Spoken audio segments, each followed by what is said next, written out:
আমরা সুন্দর একটা বাংলাদেশ দেখতে চাই না ইনশাআল্লাহ? আমরা কি নতুন বোতলে পুরাতন মদ দেখতে চাই? চাঁদাবাজি কি আর দেখতে চাই? চাঁদাবাজি এখনো আসে না নাই? করে কারা?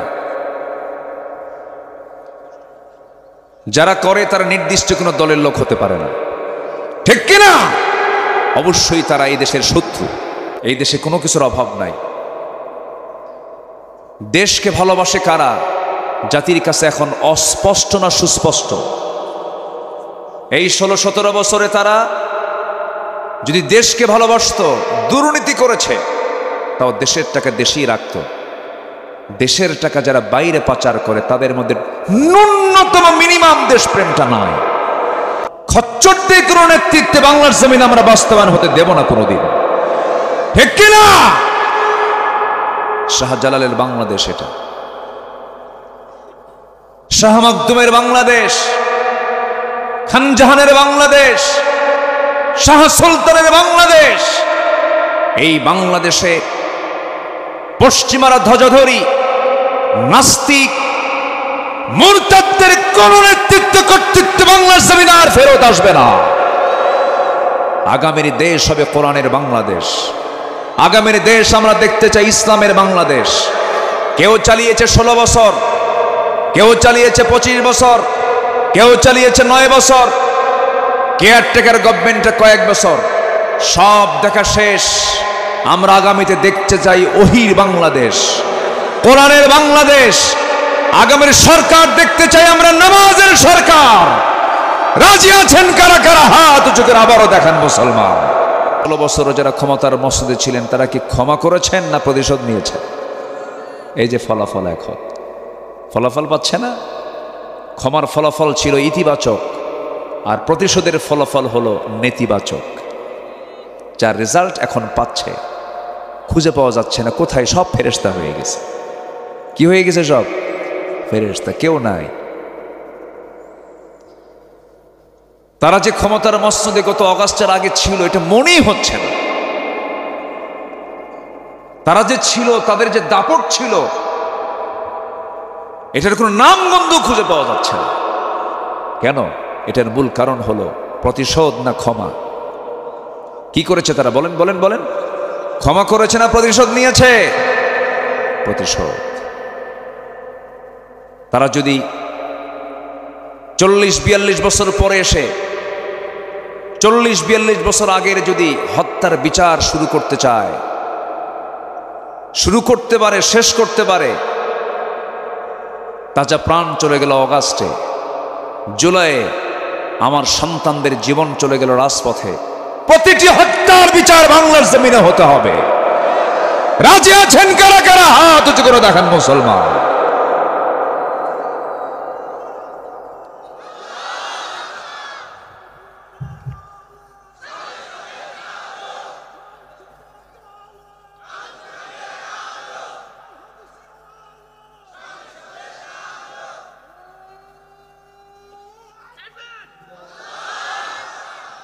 আল্লাহ কবুল করুন। জোরে বলি আমিন, আরো জোরে আমিন।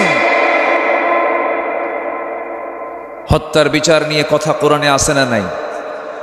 কুতিবা আলাইকুমুস সিয়াম, ঠিক একই স্টাইলে কুতিবা আলাইকুমুল কিসাস। শুধু সিয়ামকে মানবেন, কিসাসকে মানবেন না, হবে না। কত জুলুম করেছে তারা। আমার আপনার টাকায় 16 বছরে গড়ে উঠেছে কয়েক হাজার কোটি টাকার মূর্তি। কারো বাবার টাকা নয় এগুলো। 6 অগাস্টে ভেঙ্গে চুরমার। ডক্টর মোহাম্মদ ইউনূসকে বলা হলো এই ব্যাপারে আপনার প্রতিক্রিয়া কি? মূর্তিগুলো যে ভাঙতেছে। উনি মুস্কি হাসি মেরে বললেন, এটা আমারে কন কেন, যার মূর্তি ভাঙ্গে তার বেটিরে কন।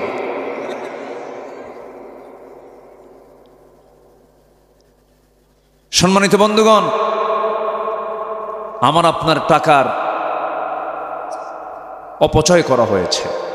এই দেশে কোনো কিছুর অভাব নাই। দেশকে ভালোবাসে কারা? জাতির কাছে এখন অস্পষ্ট না সুস্পষ্ট। এই 16-17 বছরে তারা যদি দেশকে ভালোবাসতো, দুর্নীতি করেছে, তাও দেশের টাকা দেশেই রাখত। দেশের টাকা যারা বাইরে পাচার করে তাদের মধ্যে ন্যূনতম মিনিমাম দেশপ্রেমটা নয়। সব পাচার করেছে। করবে না কেন? সংসার তো এই দেশে না, সংসার হলো ইউরোপে আর আমেরিকায়। আসতে কোন কেন? বিয়াই বাড়ি, শ্বশুর বাড়ি সব তো আমেরিকার, ইউরোপ। দেশে আর কোনো বৌমা খুঁজে পায় নাই, বোঝেন নাই? সব চলে গেছে ওই জায়গায়। আচ্ছা, স্বামী যদি মুসলমান হয় আর বউ যদি খ্রিস্টান হয়, বাচ্চার পরিচয় কি বলেন? বলেন। গাধা আর ঘোড়ার মিলনে যে বাচ্চাটা হয় এটার নাম হলো খচ্চর। খচ্চরদের কোনো নেতৃত্বে বাংলার জমিন আমরা বাস্তবায়ন হতে দেব না কোনোদিন, ঠিক কিনা? শাহজালালের বাংলাদেশ এটা, শাহ মাকদুমের বাংলাদেশ, খানজাহানের বাংলাদেশ, শাহ সুলতানের বাংলাদেশ। এই বাংলাদেশে পশ্চিমারা ধ্বজাধরি নাস্তিক মুরতাদদের কোন নেতৃত্ব কর্তৃত্ব বাংলার জমিনে আর ফেরত আসবে না। আগামীর দেশ হবে কোরআনের বাংলাদেশ। আগামীর দেশ আমরা দেখতে চাই ইসলামের বাংলাদেশ। কেউ চালিয়েছে 16 বছর, কেউ চালিয়েছে 25 বছর, কেউ চালিয়েছে 9 বছর, কেয়ারটেকার গভর্নমেন্টে কয়েক বছর। সব দেখা শেষ। আমরা আগামীতে দেখতে চাই ওহির বাংলাদেশ, কোরআনের বাংলাদেশ। আগামীর সরকার দেখতে চাই আমরা নামাজের সরকার। রাজি আছেন কারা কারা? হাত উঁচু করে আবারও দেখান মুসলমান।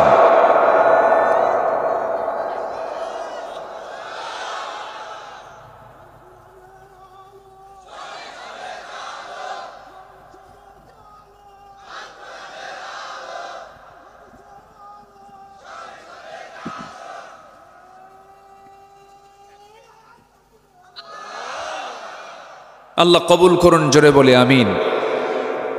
আলোচনা চালাবো, কোনো সমস্যা নাই তো? এতদিন তো আমাদেরকে কথা বলতে দেয়নি। 16 বছরও তারা ক্ষমতায় ছিল।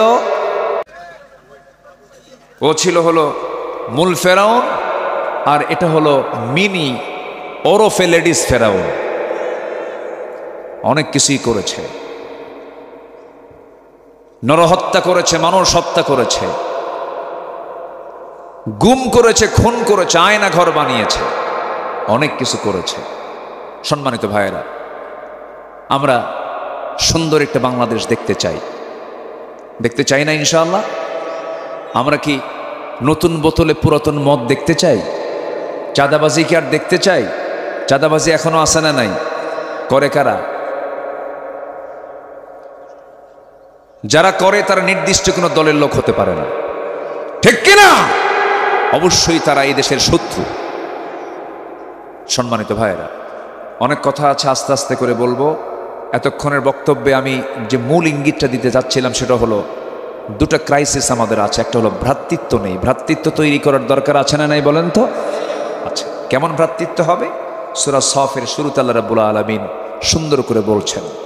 আসেন আমরা মূল আয়াতের দিকে আস্তে আস্তে চলে যাচ্ছি।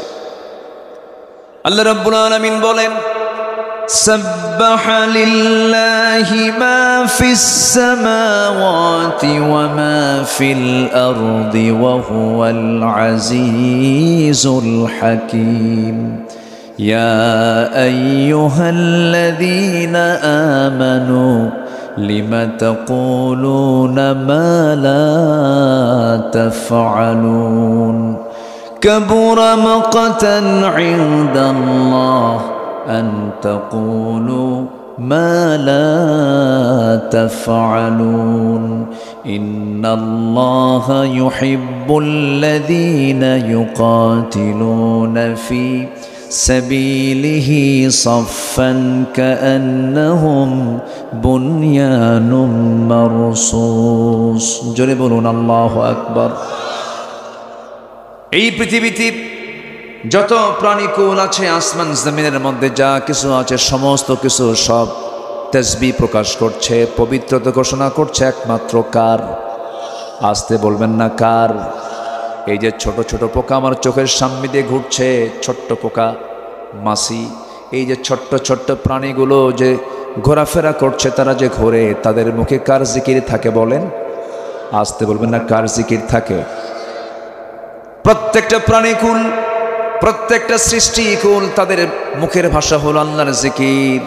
আল্লাহ রাব্বুল আলামিন সুন্দর করে বুঝাই দিচ্ছেন বান্দাকে, ওয়ালাকিল্লা তাফকাহুনা তাসবিহাহুম, তাদের ভাষা তোমরা বোঝো না, তাদের জিকির তোমরা বোঝো না। প্রত্যেকটি সৃষ্টির মুখে আল্লাহর জিকিরটা থেকে যায়, তবে শুধু বান্দার মুখে, কিছু কিছু বান্দার মুখে থাকে না।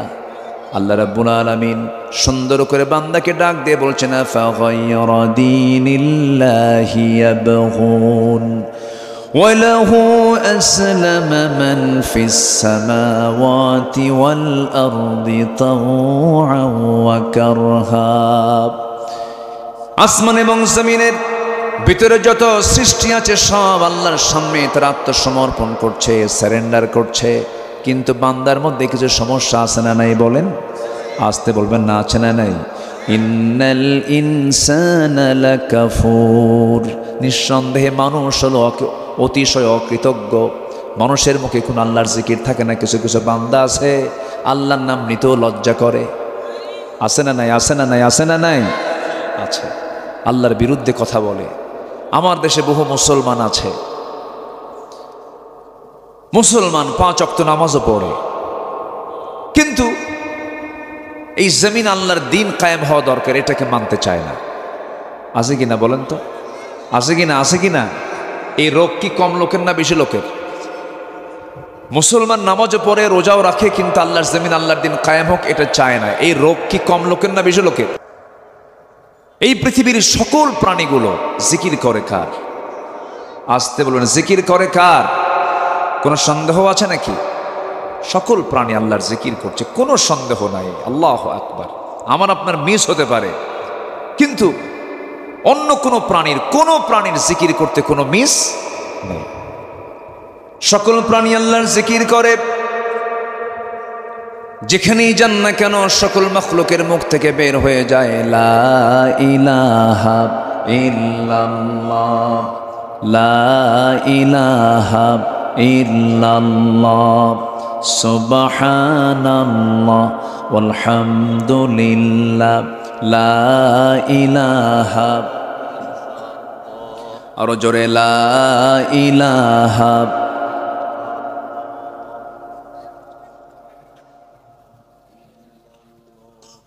লা ইলাহা ইল্লাল্লাহ মুহাম্মাদুর রাসূলুল্লাহ সাল্লাল্লাহু আলাইহি ওয়াসাল্লাম। এরপর আল্লাহ পাক ইমানদারকে ডাক দিচ্ছেন। এখন সূরা সফের 2 নম্বর আয়াতে আল্লাহ রাব্বুল আলামিন ইমানদারকে এবার ডাক দিচ্ছেন, কি সুন্দর করে বলছেন, ইয়া আইয়ুহাল্লাযীনা আমানু লিমা তাকুলুনা মা লা তাফআলুন। ইমানদারেরা, তুমি সেই কথা কেন বলতে যাও যেটা তুমি করো না? যা করবে না তা বলবে না, এটা কে পছন্দ করেন? আসতে বলেন, কে পছন্দ করেন? সেই কাজটাই, সেই কথাটাই বলবে যা তুমি করবে। যার কথার সঙ্গে কাজের মিল নাই সে কি মুমিন না মুনাফিক? মুমিন না মুনাফিক? এই জাতীয় লোক বুঝি আমার দেশে নাই? আসতে বলবেন না, আছে না নাই? রাজশাহীতে কম, হ্যাঁ, বাগলপাড়া আরও নাই, এখানেও বেশি বললেন। এটা গ্রাম বললাম তো আমি, আবার এখানে বেশি বেশি কোন কেন?